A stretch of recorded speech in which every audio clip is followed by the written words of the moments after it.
बौद्ध संगीतियां बौद्ध धर्म के इतिहास का अत्यंत महत्वपूर्ण अध्याय है।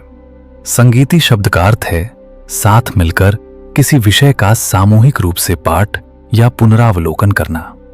जब भी बौद्ध संघ में किसी प्रकार का मतभेद, शंका या अनुशासन संबंधी विवाद उत्पन्न हुआ, तब वरिष्ठ भिक्षुओं ने एकत्र होकर बुद्ध के उपदेशों की पुनः पुष्टि की और ये सुनिश्चित किया कि धर्म और विनय शुद्ध रूप में सुरक्षित रहें।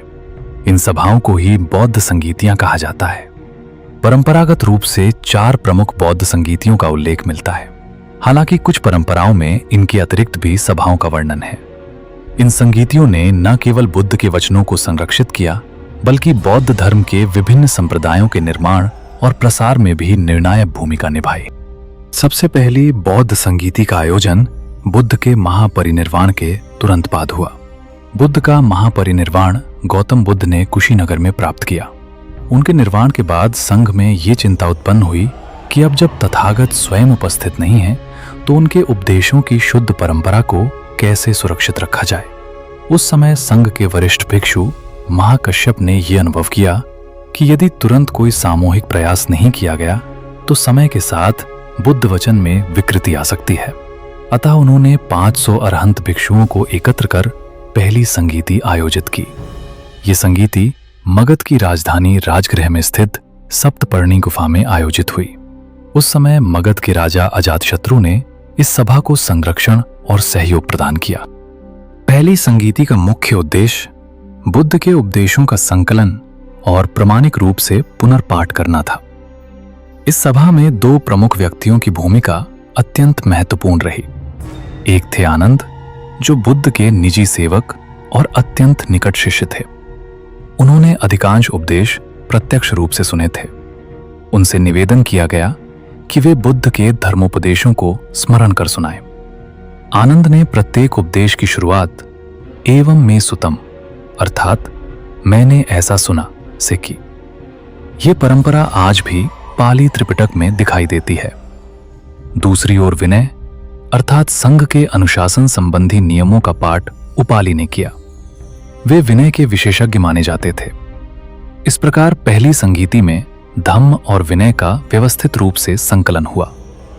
यद्यपि उस समय इन उपदेशों को लिखित रूप में नहीं उतारा गया था, फिर भी मौखिक परंपरा के माध्यम से उन्हें अत्यंत सावधानी से सुरक्षित रखा गया। पहली संगीति का ऐतिहासिक महत्व इस बात में है कि इसी के माध्यम से बौद्ध साहित्य की आधारशिला रखी गई। धम्म और विनय के पृथक पृथक वर्गीकरण ने आगे चलकर त्रिपिटक के स्वरूप को जन्म दिया।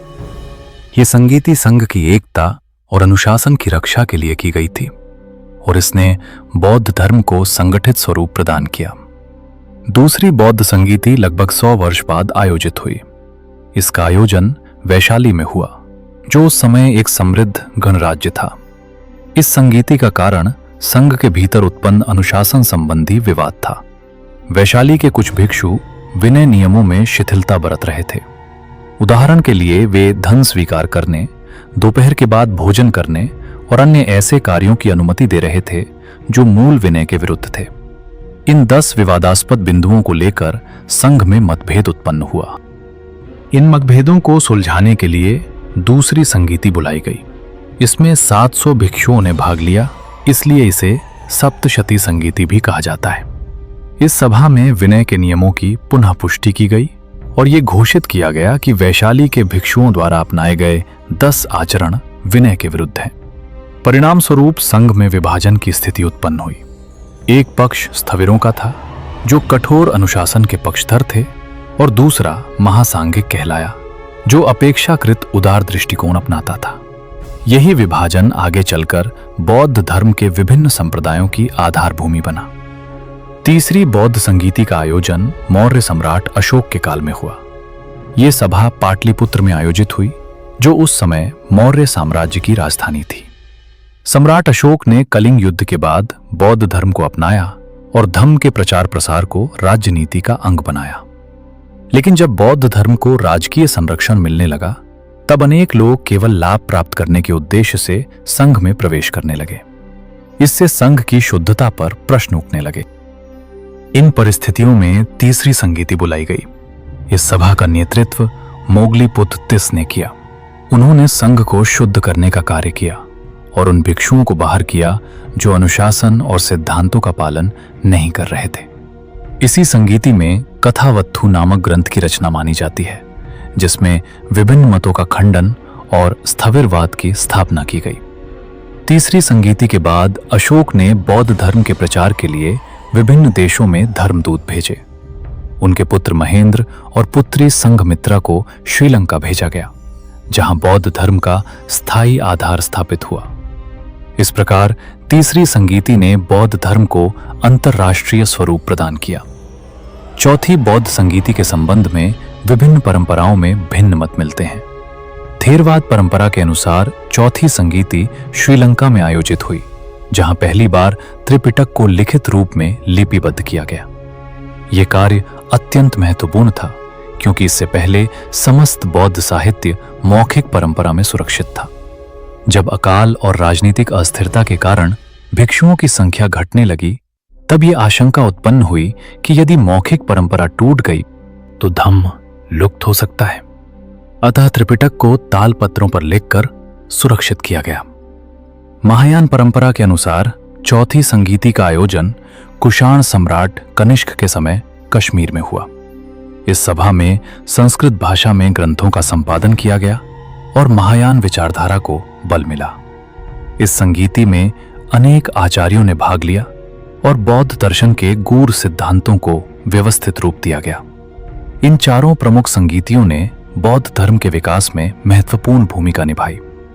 पहली संगीति ने उपदेशों का संरक्षण किया, दूसरी ने अनुशासन की पुष्टि की और विभाजन का मार्ग प्रशस्त किया, तीसरी ने संघ की शुद्धि और धर्म के वैश्विक प्रसार को सुनिश्चित किया और चौथी ने ग्रंथों के लिपिबद्धीकरण और दार्शनिक विस्तार को सुदृढ़ किया।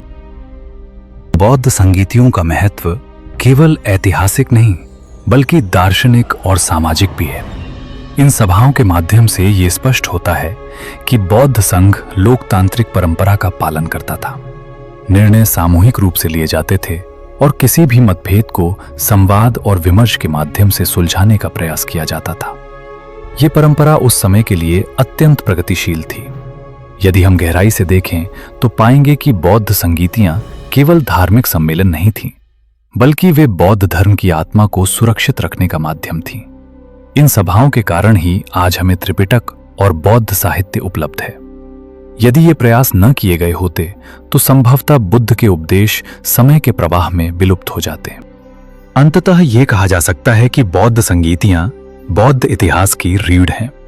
उन्होंने धर्म, विनय और दर्शन को संरक्षित किया, संघ को संगठित रखा और बौद्ध धर्म को विश्वव्यापी आंदोलन में परिवर्तित किया। आज भी जब हम बुद्ध के उपदेशों का अध्ययन करते हैं तो हमें उन भिक्षुओं के सामूहिक प्रयास को स्मरण करना चाहिए, जिन्होंने कठिन परिस्थितियों में भी धम्म की ज्योति को प्रज्वलित रखा। यही बौद्ध संगीतियों की सबसे बड़ी देन है, सत्य, अनुशासन और करुणा की परंपरा को अक्षुण्ण बनाए रखना।